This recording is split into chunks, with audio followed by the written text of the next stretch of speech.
Okay, to open up a picture with Paint in Windows, go to the file, right click on it, scroll down to Open With,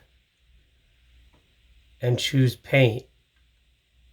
And if Paint is not here in this list, go to choose another app and then find Paint. So we're going to open with Paint.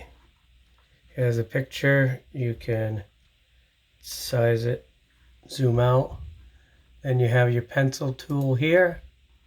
You choose the color here, the width of the line here, make it a thicker line, and you can draw on it. And if that's not thick enough, you also have brushes here. You can switch to a different brush and it'll be much thicker.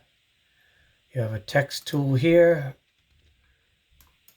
and you can type in stuff. Plus you want to make sure it's black. Choose the black color. And you can obviously change the font size too so you can see it. And you can type on. And then just hit save when you're done up here.